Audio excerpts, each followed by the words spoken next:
And welcome from Milan, Italy. We've had a number of wonderful updates and meetings to do with our International Progressive MS Alliance. It's wonderful to be here. My name is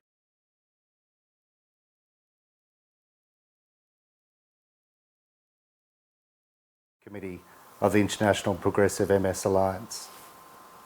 In a moment, I will introduce our esteemed panel, but I just wanted to start by going through a few important points about the International Progressive MS Alliance. This is really a global collaboration of MS organisations and researchers, our industry partners, donors and supporters in an unprecedented global collective. There's more than 18 countries that are involved in the Alliance, and together we're working to make sure we can provide solutions for people living with progressive MS.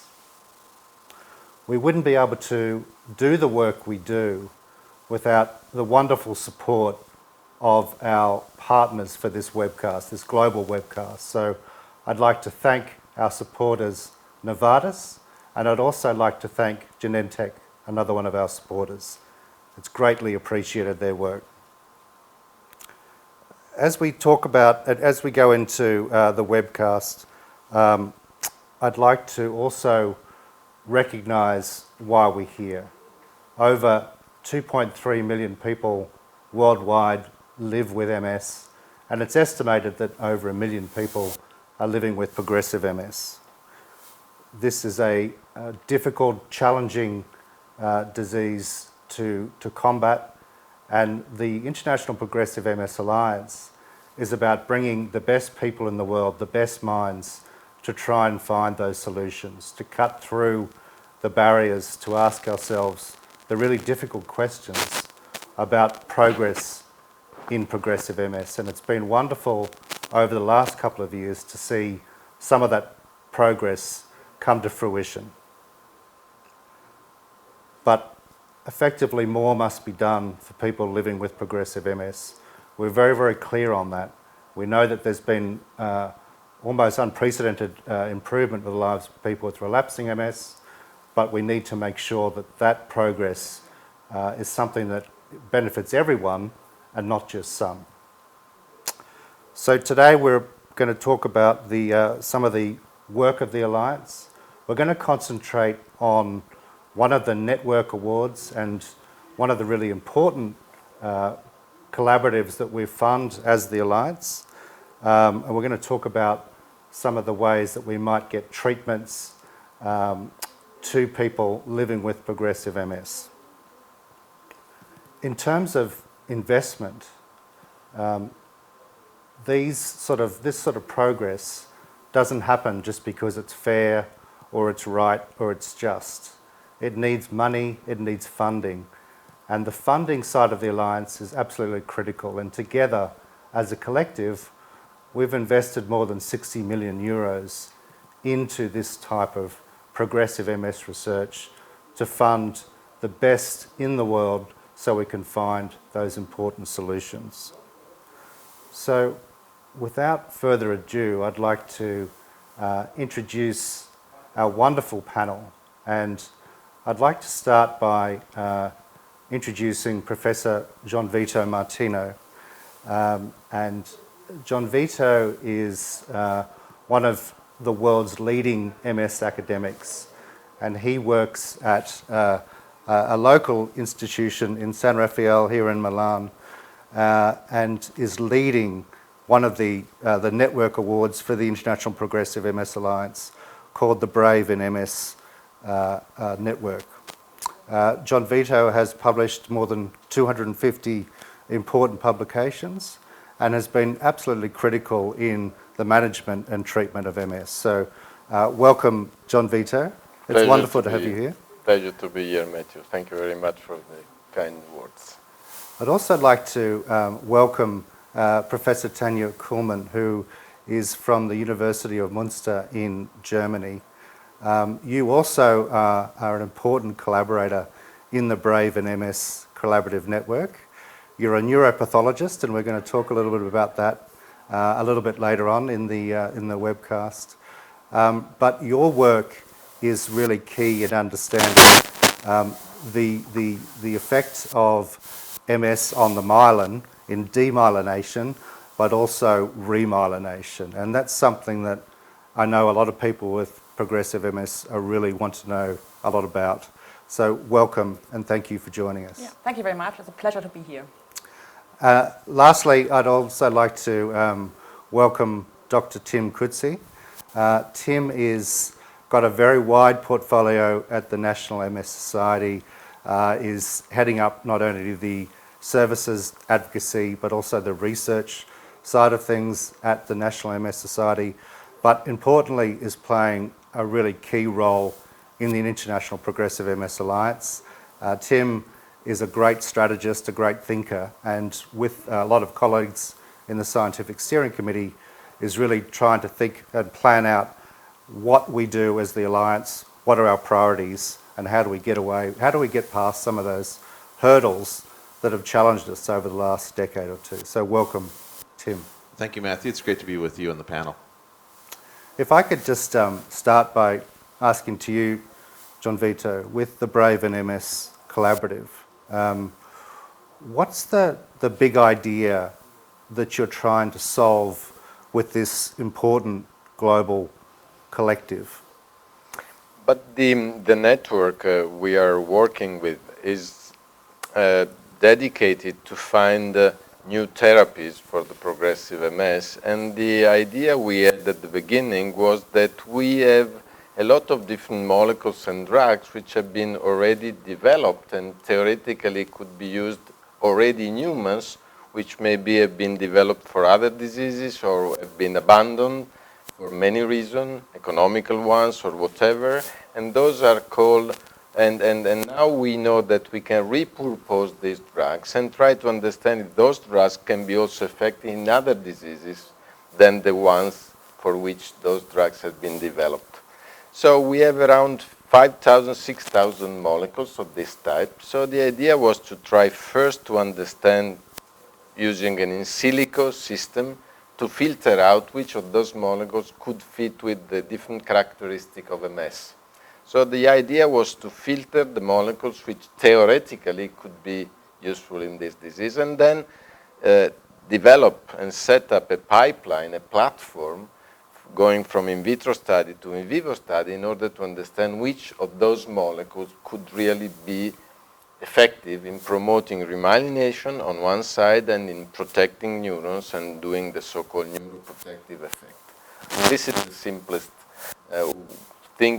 thought we had at the beginning, which is not particularly innovative, but the point is that, and the beauties of the system is that we collected the best scientists working on this in this field in the world, and we collected the different arrays which we put all together in order to avoid false negative or false positive. So the platform is really making the difference. Within those platforms, of course, we are using also the so-called induced pluripotent stem cells, which are stem cells that we can get directly from MS patients, in particular from skin biopsies, and in vitro we can transform them into oligodendrocyte or neuron, so to be much closer, possibly, to the disease in itself. And obviously the idea is to have a number of molecules that you'll be testing. So for the people at home, not every molecule that we test will eventually become a drug therapy, so it's important that you've got a number of molecules, isn't it? So not just one or two, but many. That's a point, Matthew, actually, because, developing a drug, it's a time-consuming and very costly process. Until a few years ago, developing it was, people was used to say that among 10,000 potential drugs, after 20 years and spending $1 billion, you could get to have one on the market. Yes. So very, very difficult and tough story. So we decided to take this approach in order to shorten the period in which we can go from in vitro study to human studies. And that's the reason why we decided to select drugs which are already developed and which have been already used in phase 1 trial, the so-called safety studies, and therefore this is a way to speed up everything and to get to 4 or 5 potential molecules at the end of the project to test into patients. Right.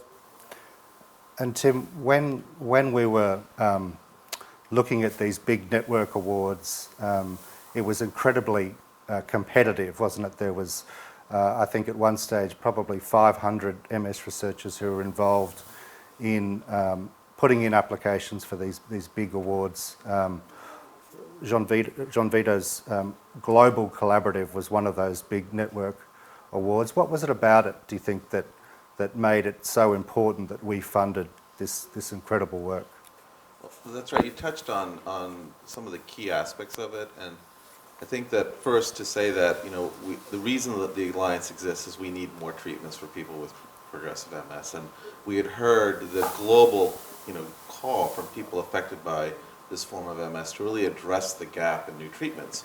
But Vito also touched on the enormous challenges that we face in getting new treatments to people with progressive MS. And so what inspired us was we put out a call saying, we want the best ideas. We want collaborators working together because we believed in the power of teams coming together to really synergize and to create a special environment in which to accelerate the process.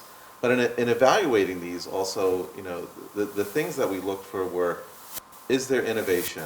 Is there a strong team? Does the team have the leadership that you need in order to make the choices to drive the program forward? But also another element is vision. And vision to see the possibility, and vision to really see the program through, that brings it all back to why we're here, which is people with progressive MS.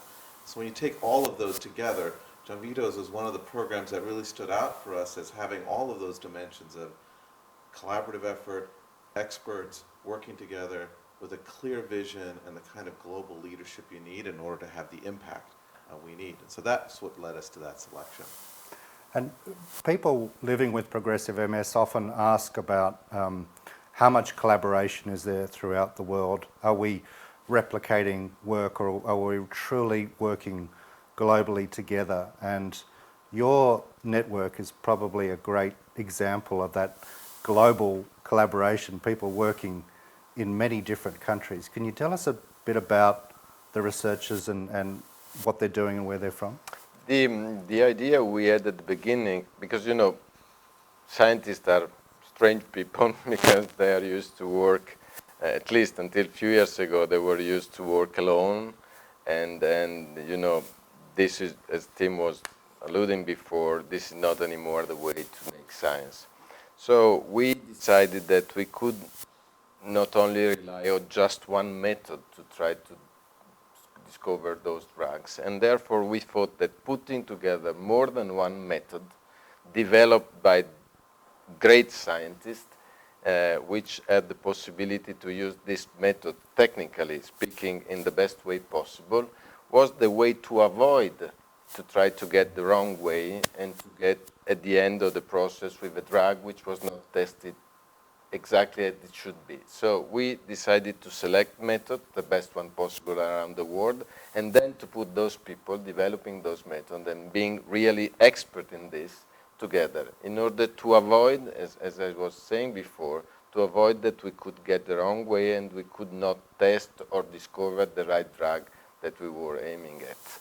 This was so, as Tim was alluding, what was the major reason why we decided to work together is that we were synergistically and complementary each other. We were not overlapping one to the other.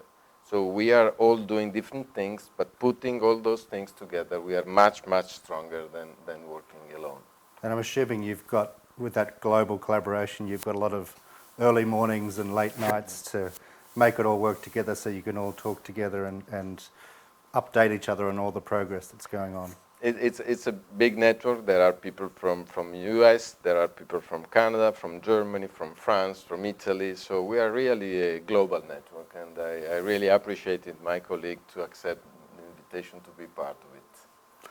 One of the things that we've done is that some of the Alliance staff have had the chance to go through the laboratory and look at the research in action, and I know that we've got a short video on some of that work. So that's very, very exciting, and thanks to Paola Panini, who was really hosting that work. So I wonder if we could just show that short video on some of the research that's happening here in Italy.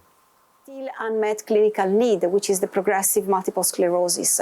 To this purpose, we are trying to generate oligodendrocytes and neurons from induced pluripotent stem cells with the aim to test new drugs or new therapeutic entities on these types of cells which are critically affected in the progressive multiple sclerosis.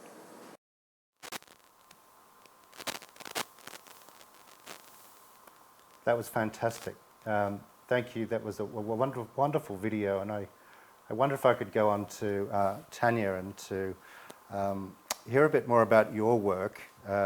You're a neuropathologist, and a lot of people watching the webcast may not understand what that is, and I wonder if you could just talk to us a little bit more. What does a neuropathologist do? And tell us a little bit more about the research that you're doing. So I'm a neuropathologist. That means I'm a pathologist specialized in the disease of the brain and the spinal cord.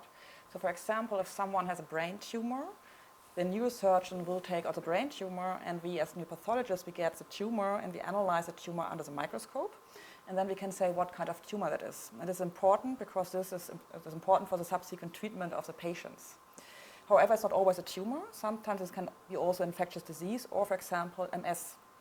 So we have a chance to analyze MS lesions under the microscope, and that is very helpful because then we understand what is going on in such a lesion. And for example, my group and others, we could show that there's limited or insufficient remyelination in MS lesions, at least in a subset of lesions. And the question that we want to understand is, why are some lesions that remyelinate very well, but others not?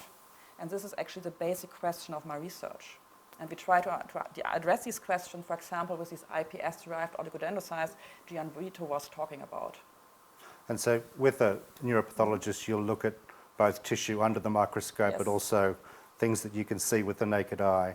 And I'm assuming it's important to be able to see like what's normal, and then particularly with MS, what's abnormal, so we can really understand some of the basic mechanisms of MS. Yeah, thank you very much. Thank you. Gianvito, a lot of people ask around this idea of repurposed therapies. We hear a lot of that at the moment. What are some of the advantages when we're thinking about repurposed medications and their use in potential use in progressive MS? The major advantage is that those molecules are ready to go into humans. So of course this makes the process much faster in terms of delivery, new treatment. And the point is that, you know, I mean, there are really a huge amount of molecules that can be repurposed to some extent. And that was the initial idea we had. However, you don't know which of those molecules could fit really with MS, with progressive MS. That's the reason why we decided to, Sergio Baranzini in UCSF, he developed this spoke system, which, as I told you before, it's an in silico system in which he put all the information possible about MS, about autoimmune diseases, about myelin, about axons, about neurons, and then using those kind of information, he filtered out those drugs among the repurposing ones which could fit with the data within this in silico whatever database system. It's very complicated. I'm not a bioinformatician, so I cannot tell you exactly the details of the machine and how the way the machine works, but as a matter of fact, we end up with 1,500 molecules. And then through this system, I make it shorter because it took 2 years of work, we have now a list of around 30 molecules, which after being screened through the in silico system have been tested in vitro on oligos, both human and mouse oligos, and neurons, both human and mouse neurons. And in the system, as I told you before, we have been developed and we could really measure remyelination, demyelination, neuroprotection, or neurotoxicity, those 30 molecules have been shown to be the best possible ones. So we didn't think really to be so lucky. I shouldn't say lucky, but also I mean, probably the work that we designed was done in the right way, but we are very happy because at the end we shortened the list, but this list is not is ready to be tested now in vivo. Of course, in animal models of the disease, more than one, which is important because, as you know, there are no animal model resembling MS. There are different models, and each of them is representing a part of the story, not the entire story, so we have to use more than one. But the design was solid enough to get to enough molecules to be ready to be tested in animal models. Mm-hmm. So I think that the prediction we had at the beginning is probably right. We don't know, of course, out of those 30 molecules, which of those will be really ready to get into humans soon, but certainly the next step would be to understand which of those could be really tested in humans. And as soon as we have demonstrated that some of those molecules do work on animal models, we are ready to go into humans.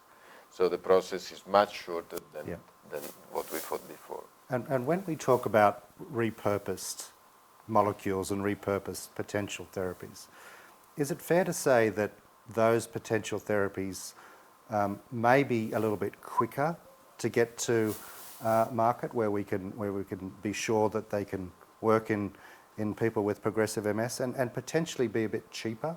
Is it fair to say?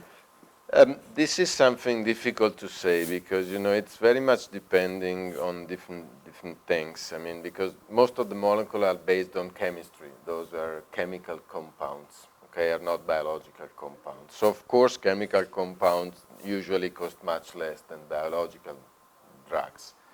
But there is the point is that it depends for which purpose those molecules have been developed.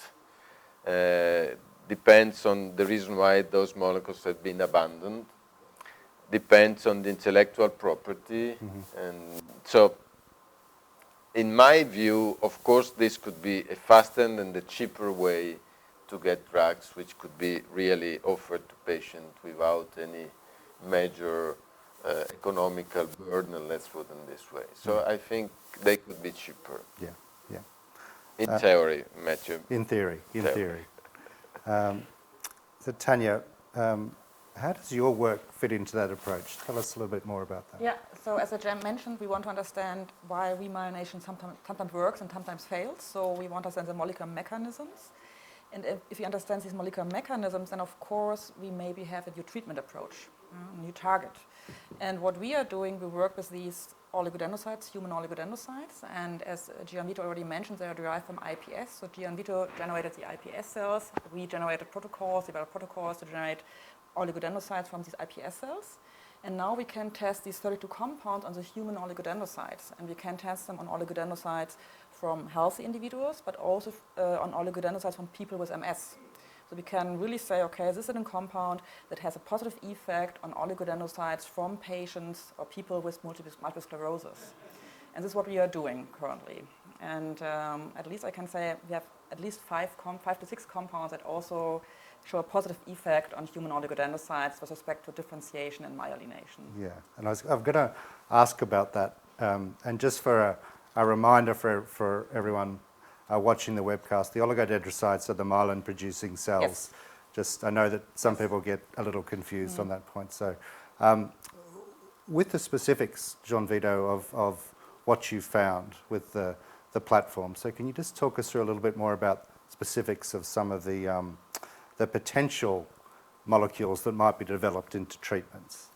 What we did, and this should be clear, is that we did everything blind. So all the labs around the world received the drugs without knowing which were the drugs. And this is very, very important in order to try to have solid data at the end of the day. So this was the first thing we did. So we started testing those drugs without knowing which drugs we were using. Then, since, as I mentioned before, we are using different assays in different parts of the world within our network, only at the end of the first round, which was based only on testing those drugs on cells from rodents, for the simple reason that when you have a lot of drugs, you need a lot of cells to test them in vitro. And unfortunately, only mouse cells of the brain could be generated in the lab, and you can have only high amount of cells only from rodents. So we started selecting the drugs which were selected by the in silico system I was mentioning on mouse cells in blind. Then we combined all the data and we tried to understand which were the molecules which were positive on all the different tests we have been using. This is important. So only if the molecules were positive in all the tests and assays we have been using, then we gave a go signal and we moved into human cells. Unfortunately, you cannot have too many human cells in vitro to use. So you have to have few drugs to test on human cells. Human cells are very difficult to grow, very precious. We have been lucky enough that Tanya developed a very nice system to produce a lot of myelin-producing cells from humans in few days, starting from skin biopsies, those kind of strange stem cells which can be obtained from MS patients as well. And then we moved into human cells again in a sort of blind fashion, and again, and this was really exciting and challenging, results were overlapping in many tests. And this was very much reassuring, because it was not biased by the test itself, but was really depending on the molecules, on the drugs we were using. So that's the reason why we are quite optimistic. So it sounds like you've been very encouraged and happy with the progress of the work so far. We are, I should say, we are happy about what we did so far. Well, that's great. And I'm sure that people living with progressive MS will be really happy to hear that. There's a lot of work that goes on with the Alliance, Tim, and there's a number of things that we're funding, other big network awards, other teams. So could you just tell us a little bit more about some of the other work that the Alliance is funding at the moment, and maybe just a few updates on progress so far?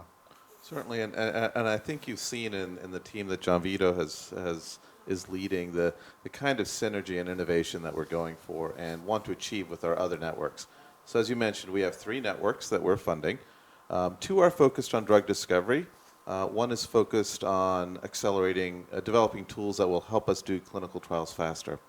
So one of the networks is led by Dr. Francisco Quintana and another international team that is focused on identifying and understanding the parts of the immune system that are involved in the brain and identifying treatments that can intervene in those immune attacks on the brain and really create a different paradigm for how we can manage the immune system in progressive MS and in effect stop, hopefully, some of the attacks and damage that we see in progressive MS. That team, like Gianvito's, has been very active in discovering new treatments. They've identified a number of candidate molecules, as Gianvito's alluded to, and are working their way through them to try to get to some smaller number of candidates that have the highest potential that we can then move into testing first in animal models and then into people. Gianvito's team obviously leads another dimension of our networks in terms of identifying those molecules that can restore function either through myelin repair or neuroprotection, so protecting the brain from damage. So these 2 networks together in just 2 years have identified a number of molecules that we can have in a portfolio to create a pipeline of new treatments. But the important challenge is not just finding treatments. We also need to be able to measure what's happening in the brain of people with progressive MS to determine whether or not these treatments are working effectively. And that's been one of our major challenges, is that we've lacked the tools to be able to look and see with precision what's happening in progressive MS. So the other network we have funded is led by Dr. Doug Arnold and an international team of people who are experts in using imaging and MRI, and also technology that comes from the artificial intelligence world of using computing power to be able to analyze images and to really understand what is happening in people with MS by looking through MRIs. This team has assembled tens of thousands of images from clinical trials where people with MS have participated. They've had an MRI taken, and that information is now being gathered into a very large database that the team will then use artificial intelligence platforms in order to try to analyze those and determine whether or not they can see a specific signature or picture that tells us that a person with progressive MS will be on one trajectory or another. And the idea behind that is that that tool, when perfected and validated, could then be used in clinical trials of the kind that Gianvito and Dr. Quintana's team are imagining.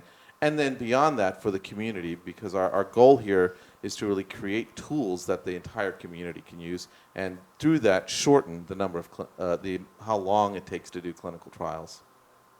And there's, as you alluded to, there's great synergies between the big network awards, isn't there? They're working really well collectively together. It's not in isolation, they're working Absolutely. together. Absolutely. In fact, just last year, in May of last year, we brought all three teams together, about 100 people, for a midpoint check of how we were doing, and the teams presented to each other. And that's another way we create synergies, in that, oftentimes people being together in a room, hearing the results from each other, creates and sparks additional thoughts and insights that don't necessarily come when people are working in their individual laboratories. And it's the kind of convening activity and the power of a collective like the Alliance to bring groups together and to really create and see what we can enable to accelerate progress. Well, I've just got one question for each of you to go, and I just wonder if I could start with you, Tanya, and maybe if you could just tell me what you feel is different about the Alliance and the work that we're doing. I think there are two things I would like to mention. The first one is, I'm not aware there's another funding agency that would be able to support such a global group of scientists. So I'm not aware of anything else, any other funding agency. And the second is, of course, the Progressive MS Alliance always motivates us to think how to treat people with progressive MS. And this, of course, is helpful for us because it always reminds us what should we be thinking about. And Gianvito, what would, you're leading, as we've heard tonight, one of the big networks for the Alliance. What would success look like for you? I've been participating also in the past in other initiatives of this type, which were funded by the National MS Society. But this time, I think that what Tim said before is exactly the point, that the Alliance is trying really to work globally and is trying to select projects which are complementary one to the other. So it would be really fantastic at the end of this first part of the story to have molecules which could be tested in humans using the algorithms that one of the network is developing. Because once we have the drugs, this is not enough, but we have to measure the efficacy in people with MS. And therefore, the idea that I did appreciate actually was to have exactly 3 different networks which are working independently to some extent, but could share results at the end. So to make real, even from a scientific point of view, even from the scientific community point of view, a global initiative. So really, we need to work together. It's not anymore the time of the one-man show. Yeah. Science is multidisciplinary, interdisciplinary, should be done working together and putting together the best possible scientists and giving them exactly the aim to reach. And this is what PMSA is doing. So I'm very, very happy that you decided to start with this initiative. I think you did a great job. And I think this is the way even to educate new generation of scientists to start thinking out of the box with the other scientists around the world, trying to really get the best way to try to find a cure for people with MS. And people living with progressive MS have been asking for something like this for many years. They've quite rightly asked, well, when is progress going to happen for their MS? When can they expect some breakthroughs and new treatments for progressive MS? So, Tim, what do you think are some of the take-home messages and the prospects of new treatments for progressive MS? Well, I think you reminded us at the beginning of the nearly 1 million people around the world that live with progressive MS. And I think what you've seen in this panel is what the Alliance and the global MS community has been able to do together in a way that is unprecedented. The MS societies coming together in a way they had never done before to agree on how to fund research together, to identify priorities, to then identify teams that work together in an unprecedented global way. So it's not just societies, but the scientific community, people with MS. I think we have seen in just 2 years, in a very brief period, in what is a very long process, that we already have candidates that are identified, that we have tools that are now in testing for people. And so I think the viewers of this webcast should be really optimistic that not only is there a vision for innovating and bringing new products, but then that we're actually creating the path for those. But the thing about creating a path forward for any of those is that it takes many different people. It takes people with MS participating in clinical trials. It takes MS Society supporting those efforts. It takes innovators like the teams that we've seen in this webcast today. It takes the companies that will develop those treatments. It takes the health systems that are going to do it. And the power of that is when we all work together, we're able to achieve it in an inspiring way. And to really make progress for those 1 million people with the disease and their families and everybody affected by it. And we've often got all of those people in the one room, don't we? So being able to have all of those stakeholders together has been especially encouraging to hear those different views and to hear, how do we work around some of those, significant barriers which we've had with progressive MS for a long, long time. Indeed. I hope that's been really encouraging and exciting for people who are watching this global webcast and for people who are living with progressive MS or affected by progressive MS. I would like to very much thank our wonderful panel who've provided some really great updates and insights into accelerating treatments for progressive MS. So I'd like to start by thanking Gianvito. It was wonderful to hear about the Brave and MS Collaborative Award, and congratulations for everything that you're doing. Thank you very much. It was a pleasure to be here. Thank you, Matthew, for chairing this session and this panel. To Tanya, it was fantastic to hear more about the collaborations and how you're working with Gianvito and working on the Brave and MS Collaborative as well. We heard a lot more about the role of a neuropathologist, which I think has confused some people, and to understand exactly what your role is and how you contribute greatly to the work of this important network. So thank you for being part of this panel. Yeah, thank you very much, and it was a pleasure to be here. And to Tim, thank you for your role in the Alliance. It's incredibly inspiring to work with you and colleagues in the Scientific Steering Committee. It was great to hear you be able to not only talk about the positivity with this network, but to also let the people at home know about some of the other work that's going on with the Alliance and how it's all fitting and working in together. Thank you, Matthew. It was a pleasure to be with you. So thank you to everyone who's been watching and listening. This International Progressive MS Alliance is a really important global collective, and in my mind, it's one of the most important things that we could do as people who are trying to find solutions for people living with progressive MS. I don't think there are many other diseases that could say they've got this degree of global collaboration, this degree of global sharing, this degree of working across borders, and this degree of consensus of what we need to do to find those solutions for people living with progressive MS.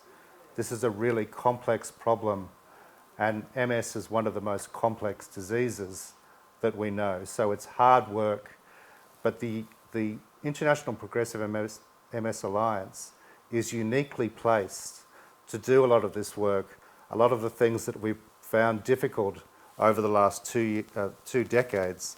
The Alliance is taking up the mantle and really running with trying to solve some of those big problems. So thank you for being part of the global webcast. I hope that you have got a lot out of it. Please don't hesitate to look at the International Progressive MS Alliance website for more information, or speak to your colleagues in your country, in your MS society, about progressive MS. So thank you, and please remember that we are not going to stop until we find solutions for people with progressive MS. Thank you and good night.